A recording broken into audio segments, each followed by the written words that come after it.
जो कि अल्पसंख्यक कल्याण, मुस्लिम वक्फ और हज के मंत्री हैं, राज्य मंत्री हैं, वो हमारे साथ जुड़े हुए हैं।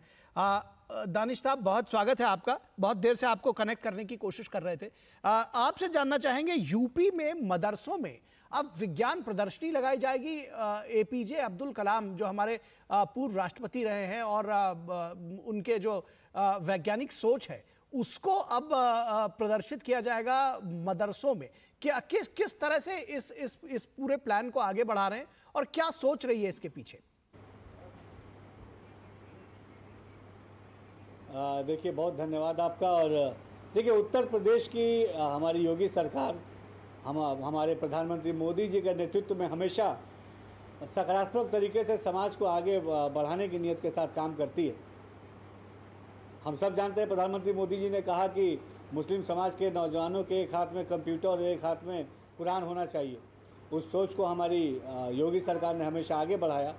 उत्तर प्रदेश में जो हमारे मदरसे हैं, हम सब जानते हैं कि 27 जुलाई को हमारे महान वैज्ञानिक पूर्व राष्ट्रपति भारत रत्न हमारे एपीजे अब्दुल कलाम साहब की पुण्यतिथि का दिन है। 27 जुलाई को उनके पुण्यतिथि के मौके पे उनको याद करते हुए उत्तर प्रदेश के मदरसों में जहां हमारा मुस्लिम समाज का नौजवान पढ़ने जाता है, उसको हमेशा हमारी सरकार की सोच रही है कि हम समाज के मुख्य धारा से जुड़े, उनका जो अधिकार है उनको उनके अधिकार से जोड़ें, उनको सशक्त करें, शिक्षित करें।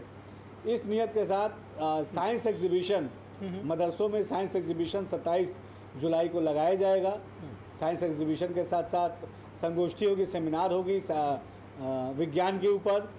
और कलाम साहब की जो सोच थी, हमारे प्रधानमंत्री मोदी जी की सोच है, हमारे मुख्यमंत्री जी की जो सोच है कि मुस्लिम समाज को वोट बैंक के चश्मे से नहीं देखना है, उनको शिक्षित और सशक्त करके आगे बढ़ाना है। ये हमारी भारतीय जनता पार्टी की सरकार की हमेशा सोच रही है, इरादा रहा।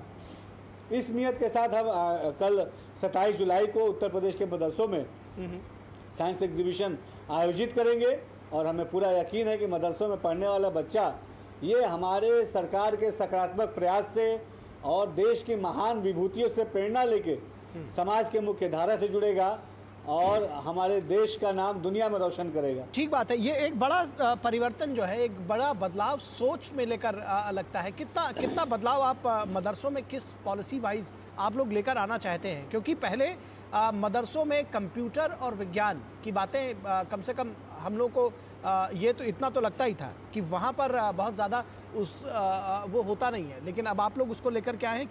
कितना पॉलिसी में परिवर्तन लेकर आए हैं इस तरह से? देखिए, मैं धन्यवाद देना चाहूँगा प्रधानमंत्री मोदी जी का और हमारे मुख्यमंत्री योगी आदित्यनाथ जी का।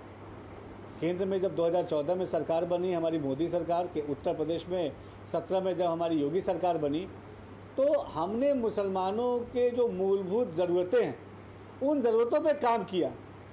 देखिए, बड़े दुख की बात है कि मुस्लिम समाज की हितैषी बहुत पार्टियां बनी, मुस्लिम समाज का हितैषी बन के बहुत पार्टियों ने मुसलमानों का वोट लिया, लेकिन कभी भी मुसलमानों के तरक्की और तालीम के लिए उन पार्टियों ने कोई काम नहीं किया।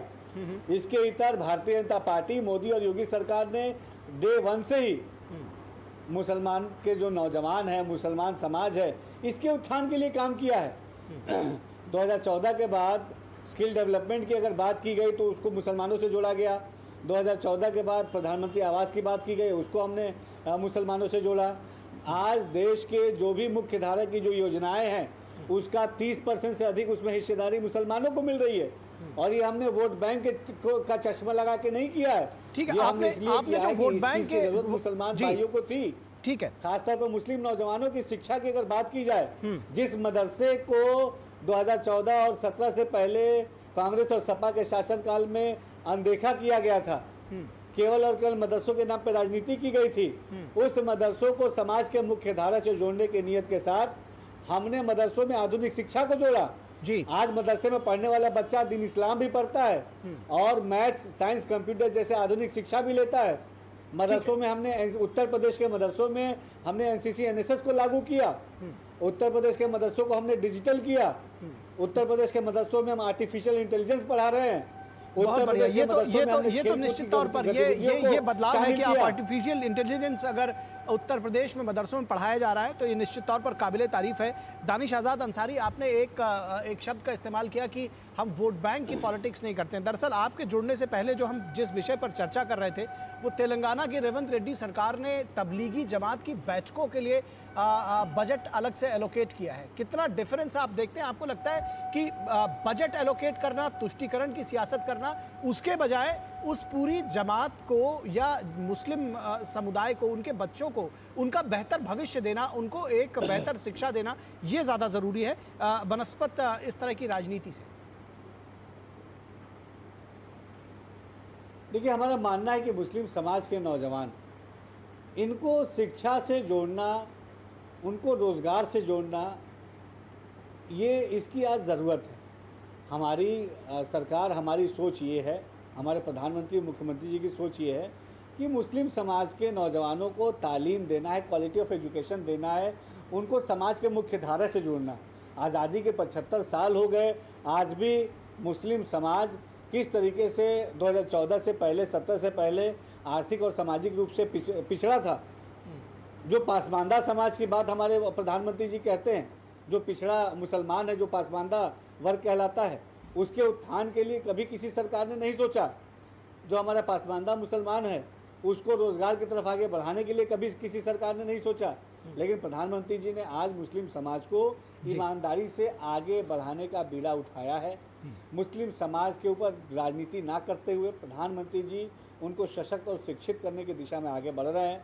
ठीक है। और प्रधानमंत्री जी के मार्गदर्शन में उत्तर प्रदेश की हमारी योगी सरकार ईमानदारी से मदरसों को विकास की तरफ आगे बढ़ा रही है। ठीक है, मैं एक निश्चित तौर एग्जाम्पल पर देना चाहूँगा। हमारे उत्तर प्रदेश की एक हमारी बहन थी, सानिया मिर्जा उसका नाम है, मिर्जापुर की रहने वाली है। और उनके पिताजी बहुत साधारण परिवार के थी वो, उनके पिताजी टीवी मैकेनिक थे। लेकिन उत्तर प्रदेश की हमारी जो सार्थक सरकार है, उसने लाभ लेके, वो हमारी जो बहन, एक साधारण परिवार में जन्मी बहन, उसने यहाँ लखनऊ में कोचिंग की और उसने देश में एनडीए के एग्जाम में पास करके मुस्लिम महिला पायलट बनी। वो जिसको प्रोत्साहित करने का काम मुख्यमंत्री बहुत अच्छा। अगर इस तरह का काम जो है सरकार समाज करता है तो निश्चित तौर पर साधुवाद के पात्र हैं। जब मैं मिलने गया, कलाम साहब की बात होती है, मैं जरूर बोलना चाहूंगा, जब मैं पहली बार मंत्री बनने के बाद प्रधानमंत्री मोदी जी से मिलने गया तो मैंने कलाम साहब की एक पेंटिंग उन्हें उपहार में दी। और कलाम साहब की पेंटिंग देख के माननीय प्रधानमंत्री जी बहुत भावुक हुए। उन्होंने कलाम साहब के जीवन के बारे में बहुत सारी बातें, 10 मिनट तक केवल कलाम साहब के जीवन के बारे में उन्होंने चर्चा की।